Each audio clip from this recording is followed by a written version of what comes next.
اب ہم جاننے کی کوشش کریں گے کہ پاکستان میں اکنامک پلاننگ کس طرح کی گئی. اس کا ہم ایک برڈز آئی ویو لیں گے کہ پاکستان میں کیا کیا اکنامک پلاننگ کی گئی, اس کے کیا فیلئر سے, کیا آؤٹ کم سے اور کیا سکسیس تھی. یہ ہم اس لیکچر میں ڈسکس کریں گے جس کا ٹائٹل ہے economic planning Pakistan a bird's eye view.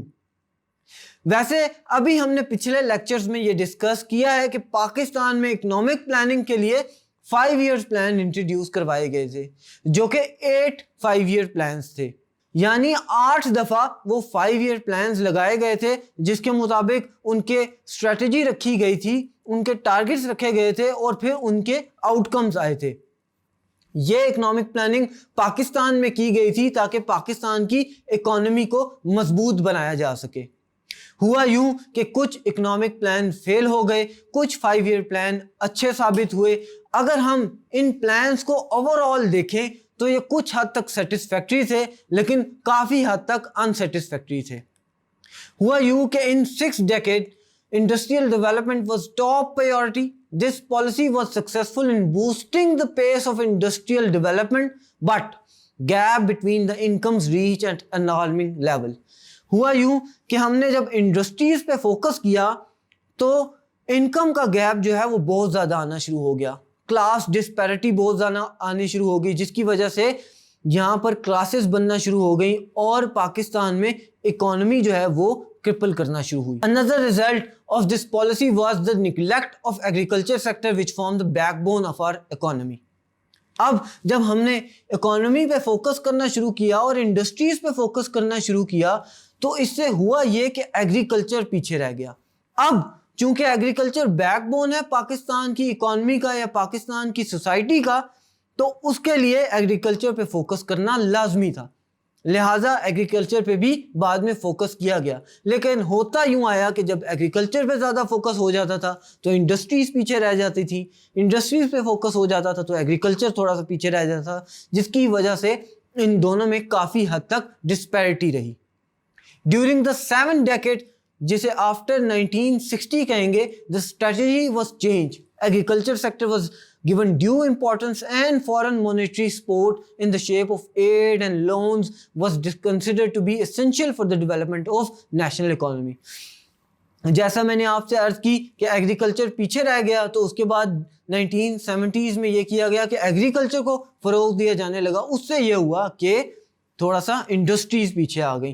Apparently this policy proved essential and successful and the country was able to achieve 7% annual growth, but it brought certain problem at its way. اس کے ساتھ ساتھ کچھ problems بھی آئے جو کہ اب ہم ڈسکس کرتے ہیں. ایک تو یہ کہ گیپ بٹوین رچ اینڈ پور واز فردر وائڈن.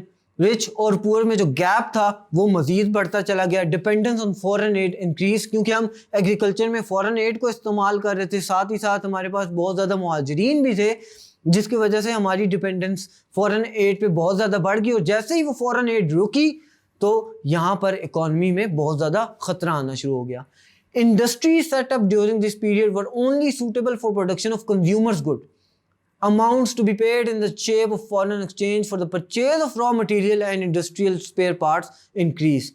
کچھ حد تک انڈسٹریز میں بہتری آئی, کنزیومر گڈ بنانا شروع ہوئے, لیکن اوور آل اگر ہم کہیں تو انڈسٹری نے کوئی اتنی ترقی نہیں کی. ساتھ ہی ساتھ ایسٹ پاکستان کی ٹریجڈی ہوئی. پاکستان اور بنگلہ دیش الگ الگ ہو گئے. ایسٹ پاکستان بنگلہ دیش بن گیا اور ویسٹ پاکستان پاکستان کی صورت میں سامنے آیا, جس کی بنیاد پر پاکستان میں جو اکنامک پلاننگ تھی وہ کافی حد تک جو ہے وہ ڈسپیرٹی میں چلی گئی, اور جسے آپ یہ کہیں گے کہ وہ نقصان میں چلی گئی, جس کی وجہ سے پاکستان کی اکانومی پھر ایک دفعہ بہت زیادہ بیکورڈ آئی. لیکن پھر انڈسٹریل ڈیولپمنٹ کے تھرو اس کو آگے لے جایا گیا. ان تمام تر باتوں کے بعد ہم یہ دیکھ سکتے ہیں کہ پالیسی میکرز نے یہ ریئلائز کر لیا کہ ترقی, انڈسٹریل ڈیولپمنٹ اور ایگریکلچر ڈیولپمنٹ تب تک حاصل نہیں ہو سکتی جب تک کہ اس ہیومن ریسورس کو ایک تو ڈیولپ نہ کیا جائے, ٹرین نہ کیا جائے اور اس کے بعد یوٹیلائز نہ کیا جائے. یہ تینوں چیزیں کی جائیں گی اور ہیومن ریسورس کو اچھے طریقے سے استعمال کیا جائے گا تو انڈسٹریل ڈیولپمنٹ بھی ہوگی, ایگریکلچر ڈیولپمنٹ بھی ہوگی اور اکانومی اوپر کی طرف جائے گی. اس کے لیے جو سب سے ضروری چیز ہے وہ ہے ایجوکیشن، جو ہمیں تمام لوگوں کو پرووائڈ کرنی چاہیے، جس کے تھرو ہم ہیومن ریسورس کو اچھے طریقے سے استعمال کر سکیں گے۔